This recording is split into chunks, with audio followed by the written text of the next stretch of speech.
이 고린도 교회에는 여러 가지 그 문제가 많아 있었습니다. 고린도 전서를 통해서 그 문제들을 바울이 다뤘죠.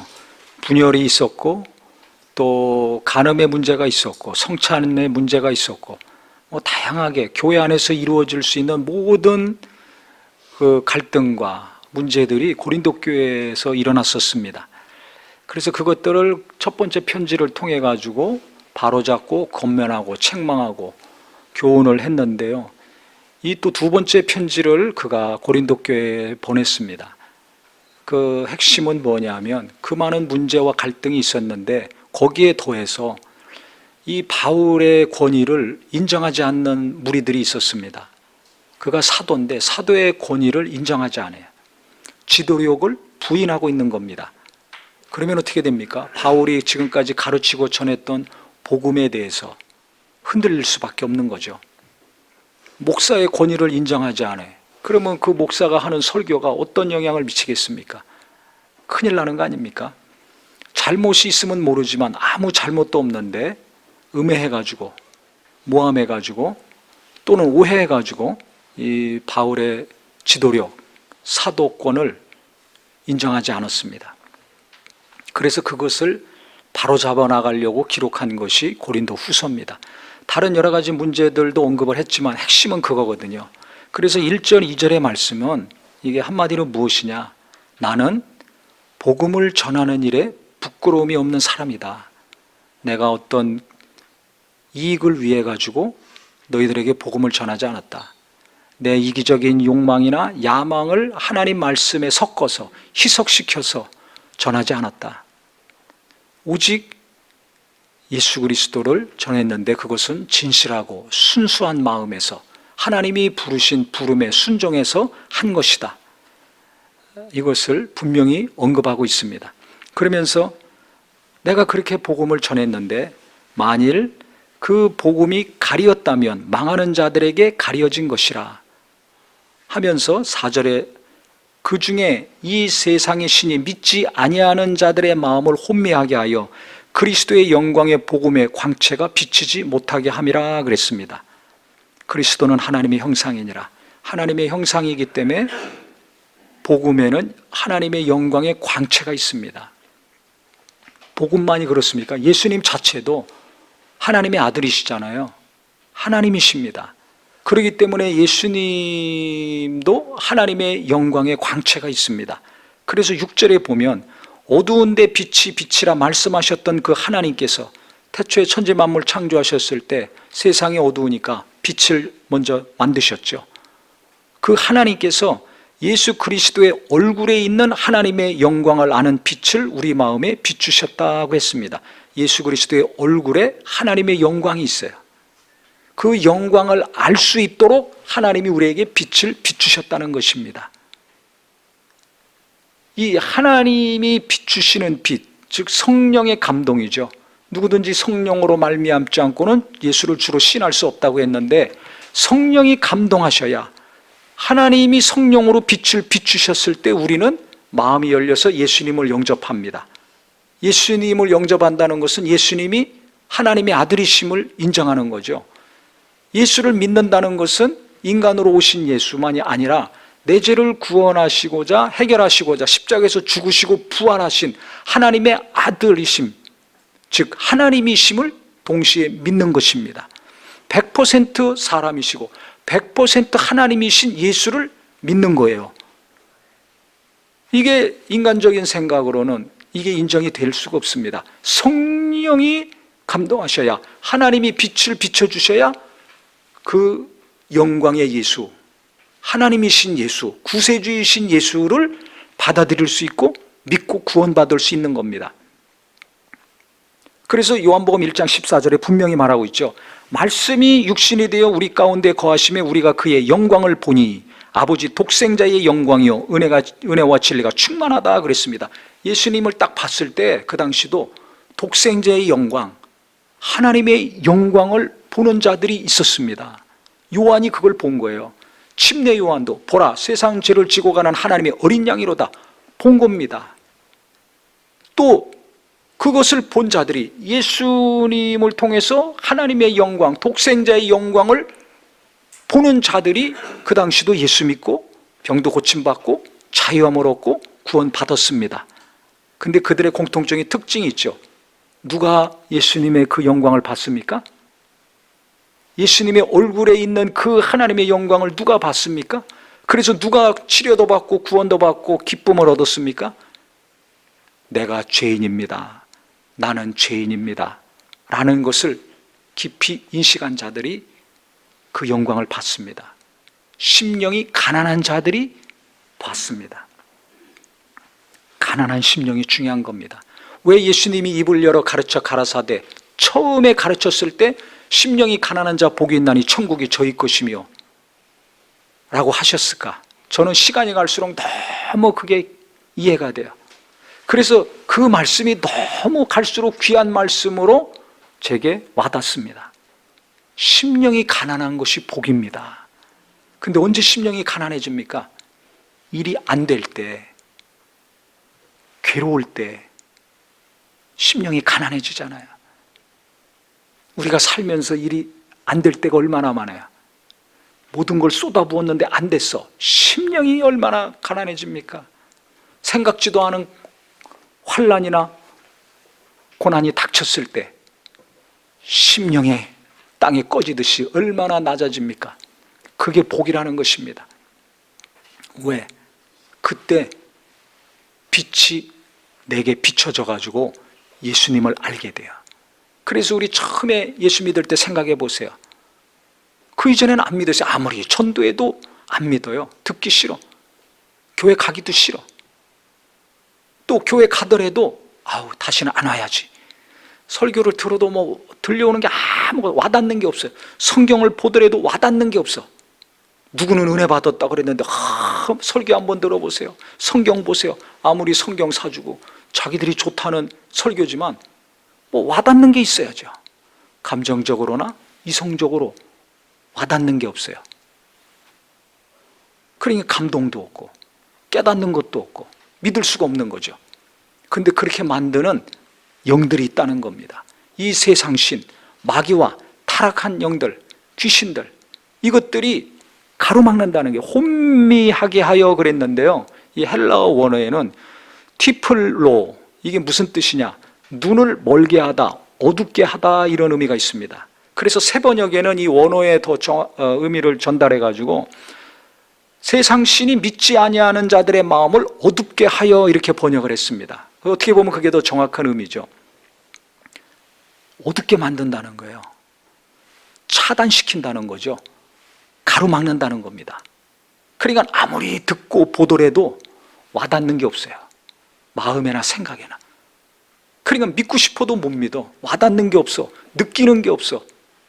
깨닫는 게 없어요. 인식할 수가 없어요. 그러니까 예수님은, 하나님 말씀은 오직 성령이 역사하셔야, 성령으로 빛을 비춰주셔야 예수님을 믿고 체험할 수 있는 겁니다. 성령이 역사하셔야 하나님 말씀이, 이게 이 복음의 광채, 영광의 광채가 있어요. 복음에는 그 빛이 내게 들어와서 하나님 말씀이 내가 위로가 되고 평안을 줄 수 있는 겁니다. 이거 너무 중요합니다. 그러니까 믿지 않는 자들은 이미 딱 차단을 시킨 거예요.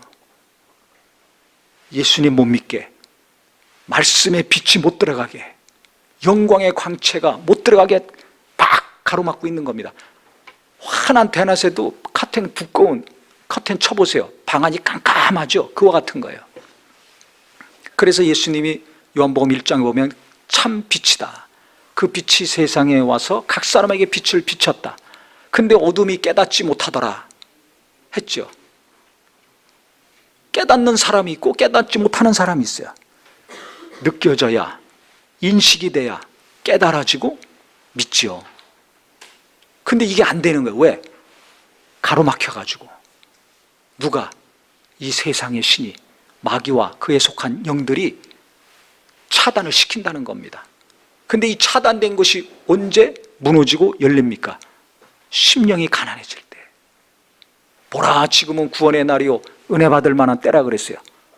성령이 역사하시고 있습니다. 예수님 승천하시고 다시 오시는 날까지 지금 이 시대는 성령이 역사하시고 있어요. 은혜의 시대입니다. 빛이 계속 비춰지고 있습니다. 그런데 그 빛이 비춰져서 예수를 알고 믿는 사람이 있고, 아무리 얘기를 하더라도, 아무리 말을 하고 권면하더라도 받아들이지 못하는 사람이 있어요.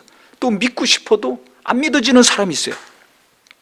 이런 분들은 주님, 이 차단하고 있는 영, 이 가로막고 있는 영, 이 악한 영들 다 떠나가게 하여 주시옵소서. 그 영들을 대적하고 미워하는 마음과 기도가 있어야 됩니다.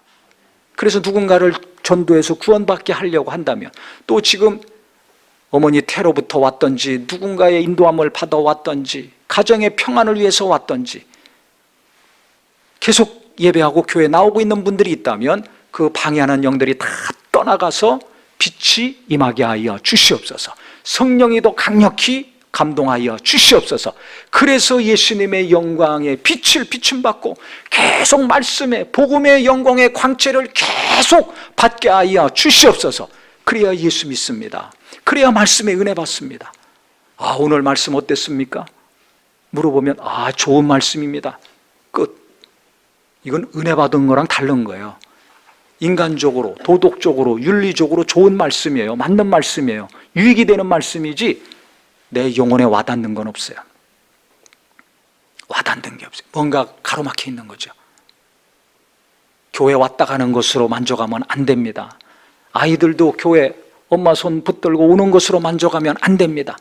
아이나 어른이나 노인이나 성령으로 감동이 돼서 예수를 체험하고 성령이 역사하셔서 계속해서 예수님의 빛을, 복음의 이 광채의 빛을 계속 비춤 받아야 됩니다. 나는 지금 어느 정도입니까? 말씀을 듣거나 보거나 예수님을 생각할 때 어느 정도 인식이 됩니까? 깨달아집니까? 감동이 되고 은혜가 됩니까? 그 정도가 사람마다 달라요. 그러니까 이 세상신, 악한 어둠의 영들이 믿는 자에게도 역사합니다. 안 믿는 사람만 이렇게 가로막고 못 믿게 하는 것이 아니라 믿는 자들도 역사해요. 그리고 귀신이 믿는 자 육체도 들어가서 쫓겨나가지 않습니까? 실예를 들어볼까요? 제가 선거 앞두고 너무 각각 허물들이 많은 사람들이니까 이제 알아야지 누군가를 분별해서 찍을 거 아니에요. 그래서 이제 뉴스죠. 여러 사람들이 나와서 계속 얘기하는 그거를 이제 듣기 시작을 했습니다. 그런데 선거 끝났잖아요. 그러면 이제 누가 됐든지 위에서 기도하고 일을 잘 할 수 있도록 해야 될 거 아닙니까? 그런데도요, 그 방송을 자꾸 듣고 싶은 욕구가 제 안에서 강하게 올라오더라고요. 성경을 보는데도요, 자꾸 그 사람들이 말한 게 생각나. 앞으로 어떻게 해야 될 것인가? 아니, 위에서 기도를 해야지. 잘하게 해달라고. 누가 되든지 해야 되는데, 자꾸 그래서 성경을 보면서 그렇게 성경이 깊이 와닿고 빛이 강력하게 와닿아서 제가 갖고 있는 문제들, 고민하고 있는 것들, 또 하나님의 인도하심에 대해서 그렇게 선명하고 분명하고 생생하게 와닿는데, 마음이나 생각이나. 그런데 이게 와닿는 것이 약해졌어요. 이 빛이 강력했는데 희미해졌어요. 왜 그래요? 제 마음과 생각이 다른 데가 있어가지고. 아니, 그거 당연히 듣고 보고 하는 거 당연하지 않습니까? 맞죠. 그래서 우리가 판단하고 분별해가면서 살지 않습니까? 일하고 어떤 거든지. 근데 중요한 것은 당연하게 생각하면 안 돼요. 문제는 내가 성경을 보면서, 예배하면서, 말씀을 들으면서 하나님 앞에서 과연 하나님으로 말미암은 것이, 성령님이 인도하시고 감동하는 것이, 이 말씀이 내게 와닿는 강도가 어느 정도냐 이거예요. 내가 하는 일 때문에 내가 어떤 것에 몰입을 하고 빠져 있어가지고 하나님 말씀이 생생하게 와닿지 않는다면, 선명하게 이 광채가 내게 비춰지지 않는다면 내 안에 깊이 들어와서 내 마음을 위로하고 깨닫게 하고 돌이키게 하고 어루만지고 인도하시는 역사가 이루어지고 있지 않다면 문제입니다. 그래서 제가 성경을 보면서 감각이 무뎌졌어요. 혼란해. 자꾸 그 말들이 생각이 나. 하나님이 이끌어 가실 것인데 자꾸 생각이 나. 그러니까 말씀하고 이게 뒤섞여요. 그래서 제가 너무 깜짝 놀라고 화가 났습니다. 야, 내가 이러면 안 되겠구나. 정신을 바짝 차려야 되겠구나. 혼미하다는 우리나라의 이 단어의 의미는 뭡니까? 정신을 헷갈리게 하고 사리를 어둡게 만드는 겁니다. 헷갈리게 하고 어둡게 만드는 거예요. 혼란하게 만드는 겁니다. 말 그대로. 정신 차려야 되는 거죠. 이 세상은 혼란한 곳입니다. 원래 혼란한 곳입니다. 정함이 없습니다. 어떤 일이든지 정함이 없습니다. 바뀌지 않습니까? 정권만 바뀝니까? 유행도 바뀌고 뭐든지 바뀝니다. 나도 바뀌잖아요. 젊었다, 늙었다, 그 다음에 흙으로 가야 됩니다. 계절도 바뀝니다. 모든 것이 다 바뀝니다. 지속적으로 계속 변함없이 10년, 20년, 1000년, 만년 가는 게 있습니까? 없습니까? 이 땅에 없습니다.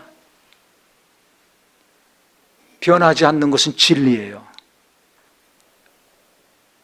변하지 않는 진리. 누가 진리입니까? 내가 진리라고 예수 말씀하셨어요. 아버지 말씀이 진리니이다. 요한복음 17장 17절 말씀했습니다. 하나님 말씀만이 변하지 않아요. 예수님만이 변하지 않는 분이에요. 그러니까 세상이 요동치고 맨날 바뀌니까 그 속에서 사는 내가 마음이 힘들어요. 적응해 살아야 되니까. 근데 세상이 내게 얼마나 많은 영향을 줍니까? 세상에서 살아야 되니까 우리는 그 영향을 계속 받아야 되는데 예수님보다, 변치 않는 하나님 말씀보다 내 마음과 생각이 다른 곳에 더 가 있다면, 그렇게 날마다 바뀌고 뒤집어지고 찾쳐지는 곳에 내 마음이 계속 가 있다면 어떻게 돼요? 빛이 약해지니까 변하지 않는 진리신 예수님과 진리신 말씀을 통해서 공급해 주시는 평안을 내가 누리지 못하게 됩니다. 그러니까 성경 봐도 헷갈리고 뭔 소리인지 몰라요. 은혜를 못 받아.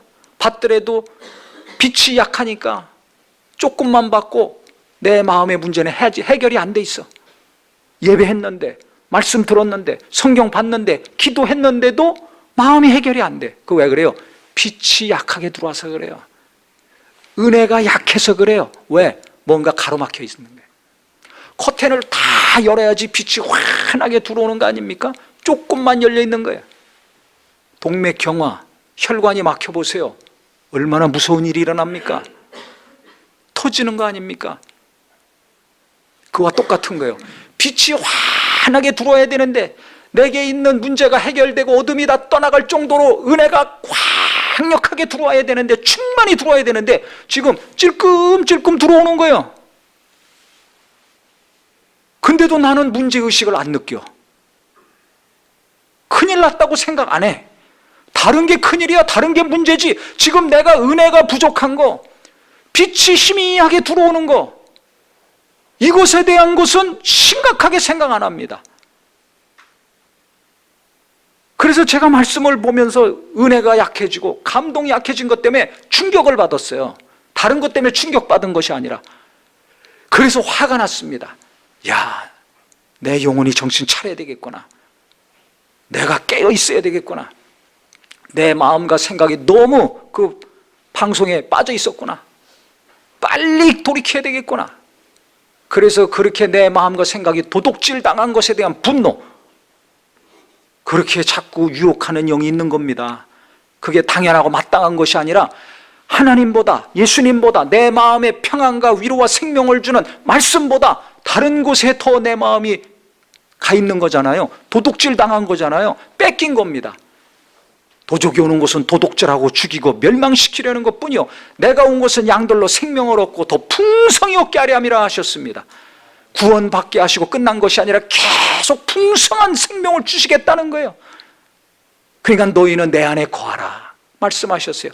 예수 안에 거하면, 그 영광의 광채 가운데 거하면 계속해서 풍성한 삶을 살 수 있는데 예수 믿으면서도 풍성한 삶이 안 돼. 맨날 부족한 삶이야. 왜 그랬습니까? 내 마음이 딴 데가 있는 거예요. 주여 주여 하면서 이미 빼앗겨 있어요. 그러니까 이거 심각한 것을 알고 빨리 돌이키기를 예수 이름으로 축원합니다.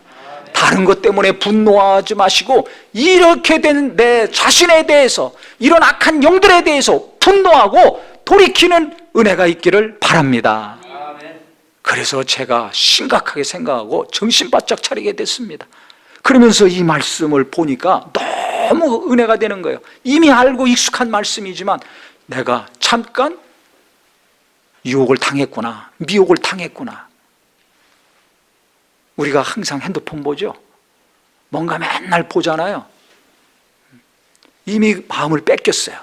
공허하고 뭔가 허전하니까 쉰다는 미명하에, 괴롭다는 미명하에 계속 뭔가를 봅니다. 그러면 채워집니까? 그때죠. 그 다음에 또 보는 거예요. 계속 깨달으셔야 됩니다. 내가 그것에 집중하고 빠져있는 만큼, 어떤 경우는 돈, 어떤 경우는 일, 어떤 경우는 사람, 어떤 경우는 정치, 어떤 경우는 문화, 어떤 경우는 경제, 그 속에서 우리가 살아가야 되지만 주님이 주시는 것보다 내가 그곳에 더 마음이 가 있다면, 신경이 가 있다면 나는 항상 풍성한 삶이 아니라 부족한 삶, 허덕이는 삶을 살 수밖에 없어요. 주님은 모자라게 주시는 분이 아닙니다. 그거 하셔야 돼요. 부족하게 주시는 분이 아니에요. 여호와는 나의 목자시니 내게 뭐가 없으리로다? 부족함이 없다고 성경에 나와 있습니다. 주님은 부족하지 않게 부어주시는 분인데 나는 항상 부족해. 주님이 조금 주시는 것이 아니라 원수들이, 악한 영들이 가로막고 있는 거야. 이걸 깨닫고 그것들을 대적하고 빨리 벗어나는 지혜가 있어야 됩니다. 그 다음에는요, 이게 나는 이제 그런 것도 안 보고요, 여기저기도 너무 치우쳐지지 않고요, 균형 있는 삶을 살고 있습니다. 그래서 주님과의 교제도 잘하고, 기도도 말씀도 봉사도 예배도 잘하고, 사회생활도 가정도 균형 있게 잘하고 있습니다. 너무 훌륭하죠. 또 어떤 분은 열심히 있습니다. 은혜를 많이 받았습니다. 처음에 빛이 들어와서 예수님을 알 때 눈물 콧물 흘리고 회개해서 열심히 신앙생활 하지 않습니까?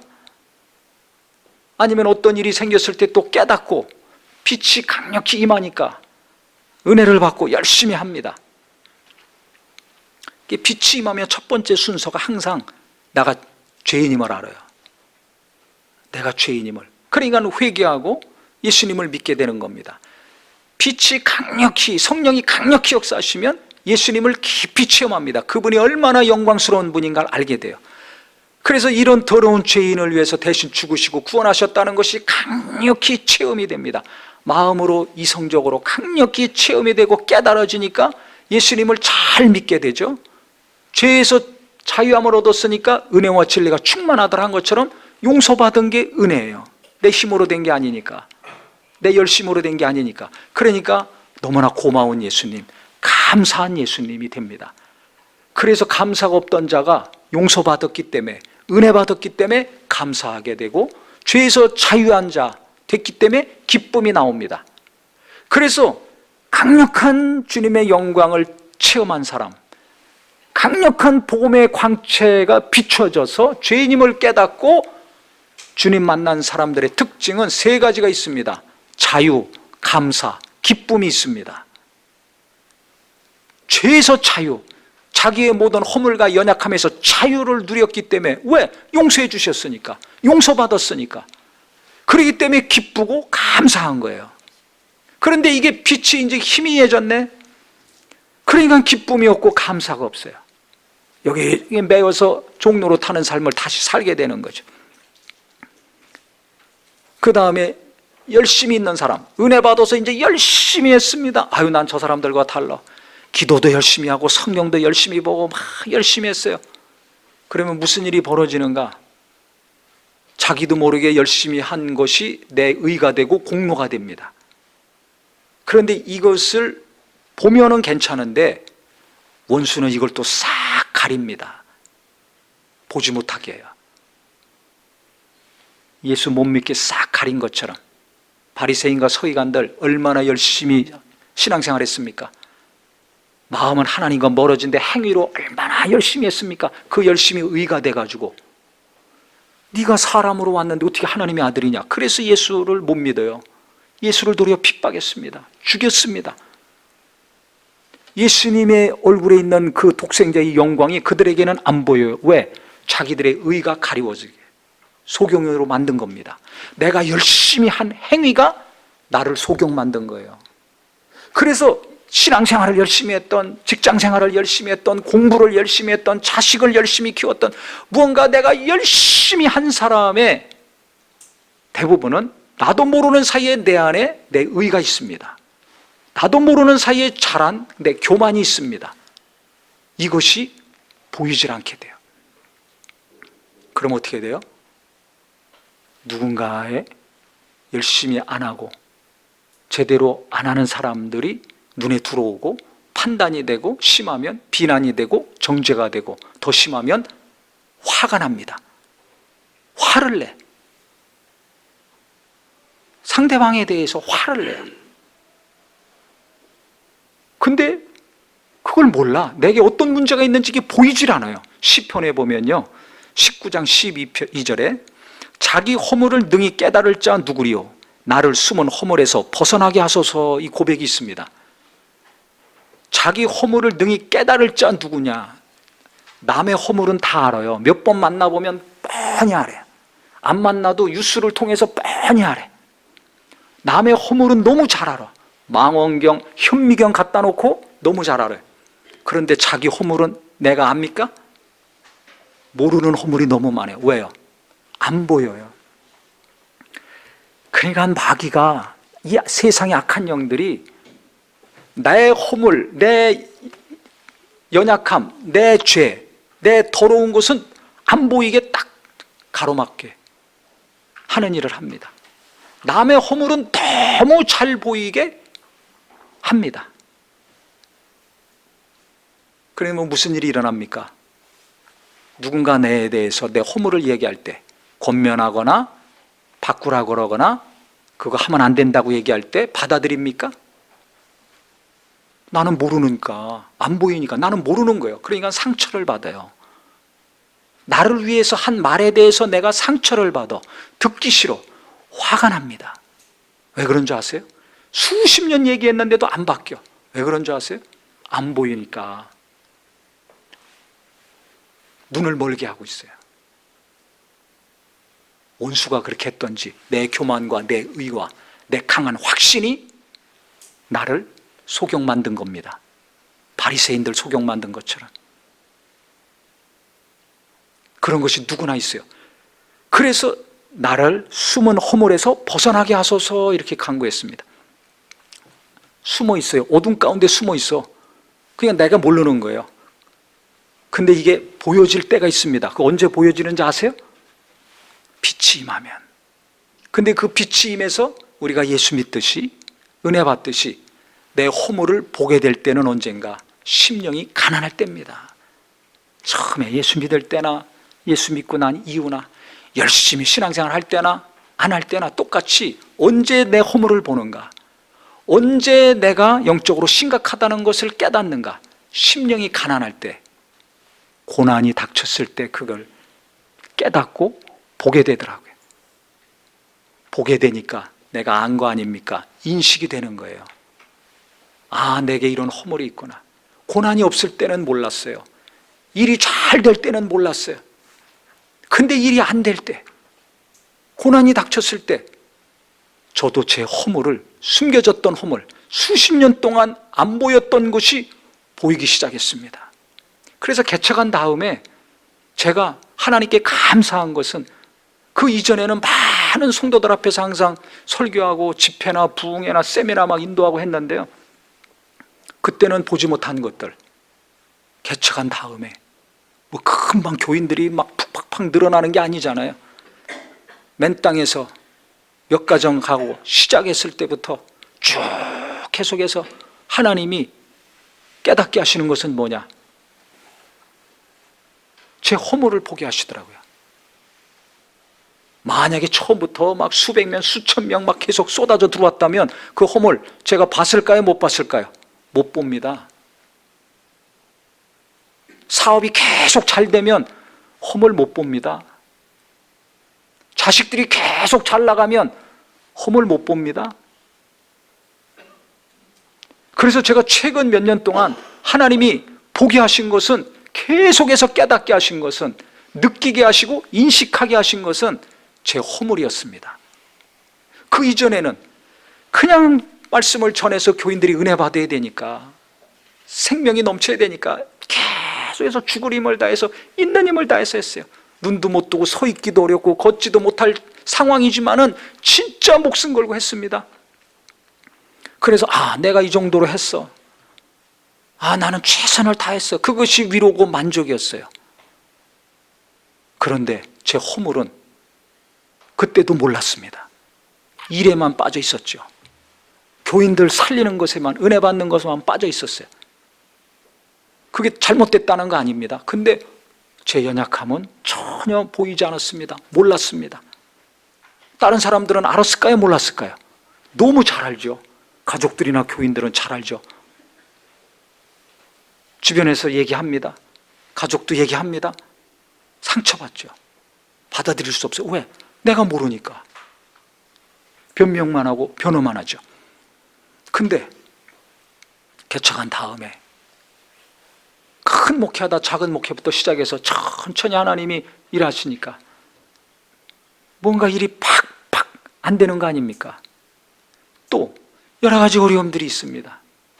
크고 작은 어려움들이, 고난이 닥칩니다. 어려움이 닥칩니다. 그러면 심령이 가난해지잖아요. 개척교회 목사니까 심령이 가난해지잖아요.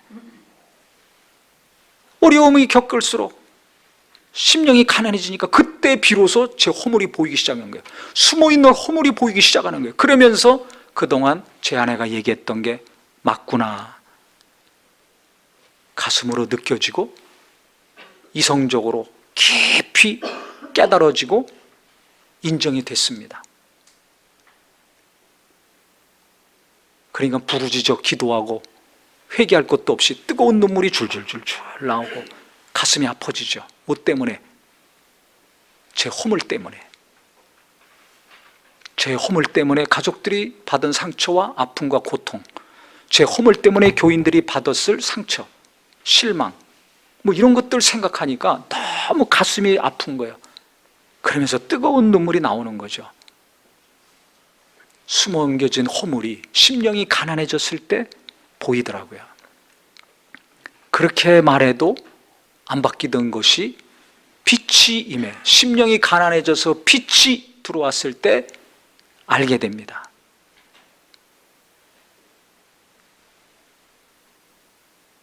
허물을 계속 벗는 이 땅에 남은 기간이 되기를 예수님의 이름으로 축원합니다. 자기 허물을 능히 깨달을 자가 누구냐? 이 허물을 깨닫는 게 은혜 중에 은혜더라고요. 이걸 깨닫게 되니까요, 무슨 일이 생기는가? 남의 허물이 가만히 있어도 보이게 되잖아요. 남의 허물 말하지 않고, 남의 허물 정죄하거나 비난하지 않게 됩니다. 그것이 줄어들게 되고, 청년이나 젊은이나 남자나 여자나 목사나 집사나 장로나 제 허물을 하나님이 계속 보시고 그 허물을 발견하게 하시고 주님의 은혜로 용서를 받게 하시고, 그 다음에 그 허물이 하나씩 하나씩 드러나서 벗겨질 때마다 주여, 유구무원이에요. 함부로 판단하거나 말할 수가 없어요. 내게 있는 허물이 이렇게 큰데, 내게 있는 허물이 계속 나오고 있는데 누구를 비난하고 정죄합니까? 그래서 예수님 말씀하셨잖아요. 형제의 눈에 있는 가시를 뽑기 전에 내 눈에 있는 들보를 먼저 뽑아라. 우리가 뻔히 하는 말씀인데요, 자기 허물을 모르면 원수가 가리우게 하거나 내가 한 공로와 교만 때문에 가리워져 있으면 자기 들보가 안 보입니다. 그러니까 남이 이 사람은 이 가시, 저 사람은 저 가시, 이 사람은 이게 있어, 이것만 하고 있는 거죠. 근데 허물을 보게 되니까, 들보를 보게 되니까 어떻게 해요? 남의 눈에 있는 가시가 문제가 아니야. 내게 있는 들보가 더 문제죠. 그러니까 이거 뽑아내느라고 정신없습니다. 주님, 내가 진짜 죄인 중에 개수입니다. 내가 죽일 놈입니다. 나는 자격이 없는 사람입니다. 주님 용서해 주시옵소서. 불쌍히 여겨 주시옵소서.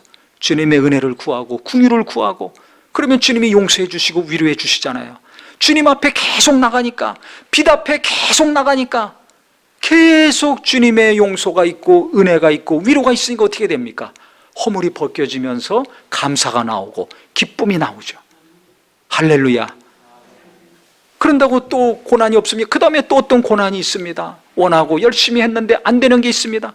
그러면 또 그 고난을 통해서 주님이 심령이 낮아지게 하시고, 심령이 가난하니까 빛이 또 들어와 가지고 제 허물을 또 보게 하세요. 이것이 계속 일어나고 있습니다. 그래서 성경에 있는 것처럼 겉사람은 후패하나 속사람은 날로 새롭도다 한 것처럼, 고난을 통해서, 안 되는 일을 통해서 심령이 가난해지므로 날마다 내 허물을 보고 허물이 벗겨지는 저와 우리 모두가 되기를 예수 이름으로 축원합니다.